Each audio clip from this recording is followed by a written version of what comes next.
Now in this recording, what I'm going to do is show you how the template works for setting up your timetable and your groups and dealing with inquiries and basically keeping a record of your students.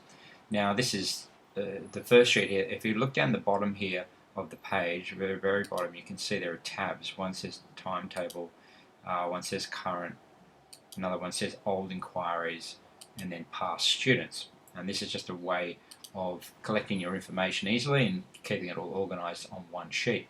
So let's start off by just having a look at the timetable here. It's sort of laid out in the days. So you've got Monday through to Saturday there. If you're going to teach on a Sunday as well, maybe just replace one of the other days. I'm sure you're not going to teach 7 days a week. Now, all you do is say here on the Monday, let's say you have a student who books in for 3:30.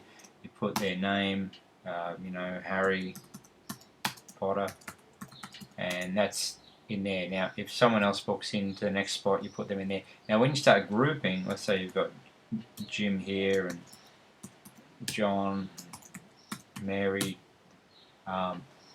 So you've got these students here. Now, let's say that this one groups. Then what you do is you take him across to here. So he's now grouped in there. So you end up where you can have as many students as you want. You can just keep putting new columns in, right? But we work on 5 students in a group, so that's where, say, John also joins that group. So you put John across in there. So that helps you to keep track of your groups and track of the times. Now, if you're going to teach before 2 and after 9, I don't really recommend teaching outside those times because these are the prime times. Your school kids aren't generally going to come before 3:30, and your adults will generally come after work 6:37. So really what you want to do is fill your groups for about a 4 or 5 hour slot here, let's say from 3:30 through till about 7:30 or 8 o'clock. And that's it. You don't want to do any more teaching than that on a day because you'll be exhausted when you fill your groups, and the idea is to fill those groups. But if you do happen to do more, you can easily just click on here and insert another row and put that in there as well. It'll work just as well.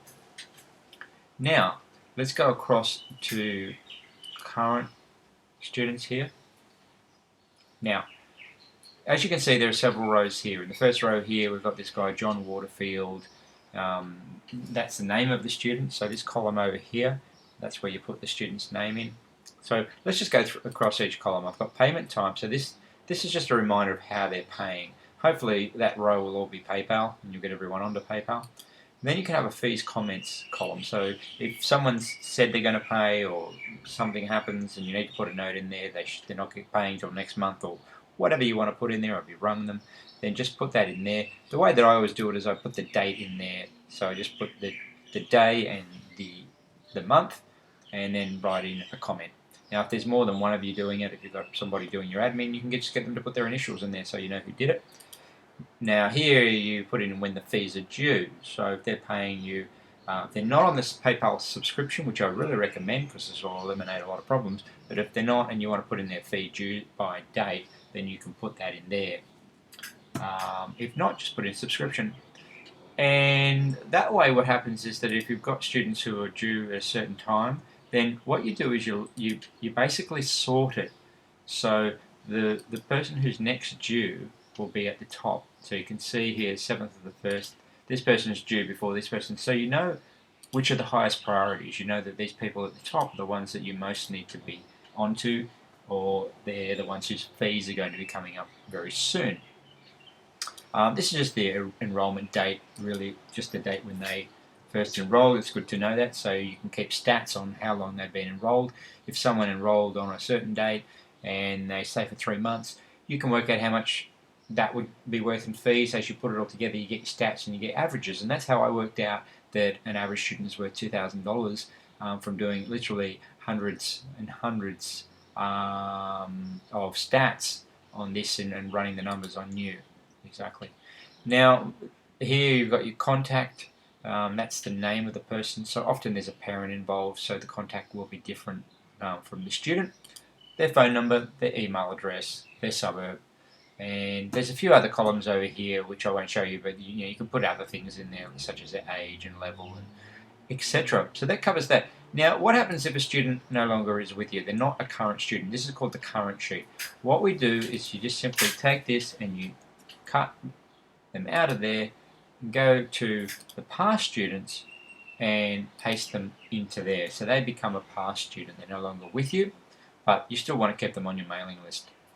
Now, the one other one here, which is old inquiries, basically when people inquire, just put them in here, and that way you can sort of be processing it from here. I've just called that old inquiries, but you can call it inquiries if you like. But it's just you put them in here and then you process them from there. So that's pretty well it. So once again, you've got the timetable here, put the students in there. You've got the current sheet where you're going to put the details of the student and sort them when they're due to pay. You've got old inquiries, so when people inquire, you've got them here, and you've got a list of emails you can send out on a mailing list. And then you've got any past students who have been with you. There you go. Thank you.